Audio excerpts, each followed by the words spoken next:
Hey guys, and welcome back for our daily end of session markups for London and New York, 11th of July on a Tuesday. So on the 4-hour chart, what do we see here? We have a massive push, all right? So this is a daily chart, my bad. The price has been going up, right? So we have a break of structure on the daily, and at some point we are anticipating a pullback on the daily, right? So in order for the daily pullback to start, you'll have to go all the way down to the minutes time frame, but 15-minute ideally gives us a chalk, pulls back, then the 1 hour pulls back, then the 4 hour pulls back, and then we are looking to get into somewhere into the discount for a few days of bearish move, just like we had here. We are anticipating a few days of some bearish move coming in anytime, and we have to look at to the left. Where do we have a solid, let me in fact show you guys there. So we have some sort of a supply range over here, and I've marked it over on this side just to give me an indication that there is something on the left to this side. And maybe post this point, touching this point, we start a pullback. But we never know. Price tells us what do we need to do next. So 4H. Let's get on there. So 4H, not much going on. Yesterday we had a break of structure. We have the 4H strong low over here. We had a pullback, and then we had that massive push.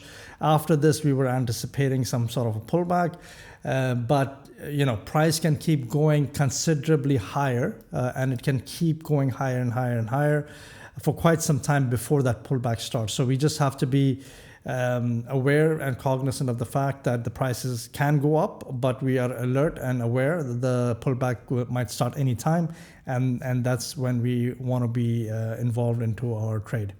So my medium time frame, which is the key time frame for me. Okay, so the 4H zone we just marked. So if I go back to the 4H chart, that this would be the massive 4H demand zone, right? Coming back, and this is what you see here. This is the refined pivot candle on the 1H demand. We had a 1H break of structure, 1H strong low, and whenever the pullback starts, that will be the 1H basically weak high. So when we came into this morning around 9 o'clock, somewhere around this point in time here, Dubai time, of course. We were looking at the order flow was bullish, right? So we were anticipating a pullback, but everything was bullish. Nothing indicated that we might have a pullback, right? So this was this little wick, not little, but this wick over here is this demand.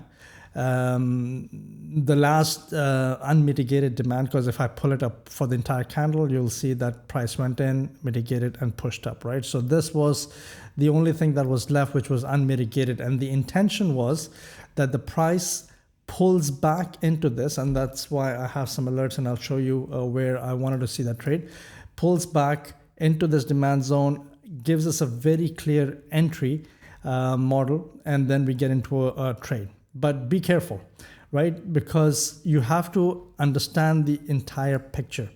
So on the 4H, what do we see? We had the 4H strong low here, and we have this massive swing range, right? So we are in the premium of the 4H. We are in the premium of daily, of course, and we are in the premium of the 1H swing leg. Once we hit this demand, let's say you get a trade. Do you really want to buy in the premium of this range, right? It's an internal range, yes, I understand, but for the swing of the 1H, we are still in the premium. And this is something that you'll have to backtest, and this is something that you will have to really understand. Which phase of the market are you trading in? Yes, we can have continuous push all the way until that order flow shifts. But one negative confluence in this case would be that you are in the premium and you are buying at a price, a higher price, rather than buying at the discounts. Ideally, price should have moved in over here. Given us a chart, we would have been perfectly placed at the low extreme of that swing range in the discount, and then kept pushing higher. Perfect. But in these cases, you know, you got to be careful just to understand what you're getting into. Let's look at 15 minutes. What happened? So at this point in time, right here. So at this point, this is our demand range. It never came back. So if I had taken the full range, it did mitigate and push back. Yeah, everything was fine. But there was an entry that I did not take, and I will show this to you. Why is this an entry?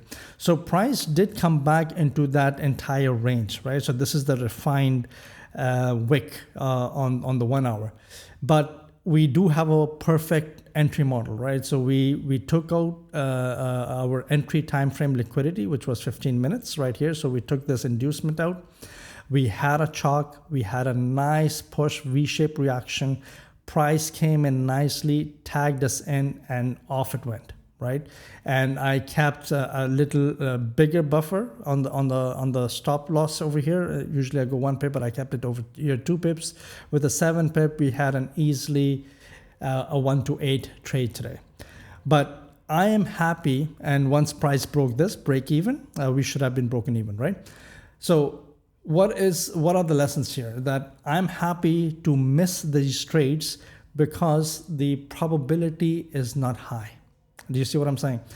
Anything could have happened in this point because we just broke structure. The order flow, granted, is still bullish and you can play those, but we are in the premium of the range.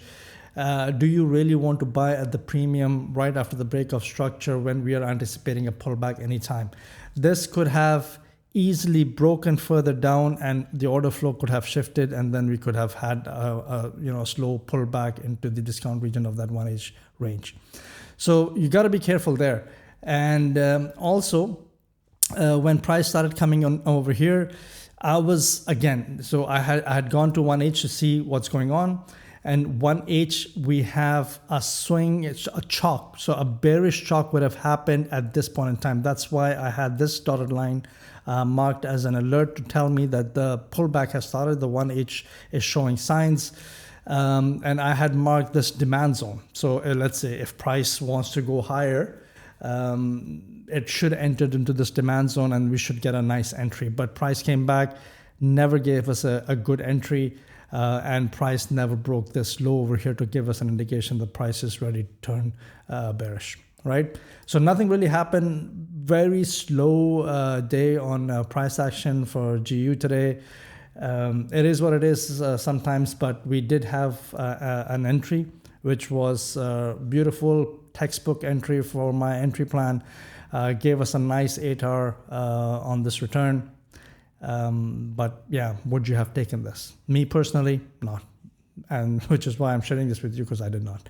All right, guys, we'll talk to you tomorrow then. Take care. Bye-bye now.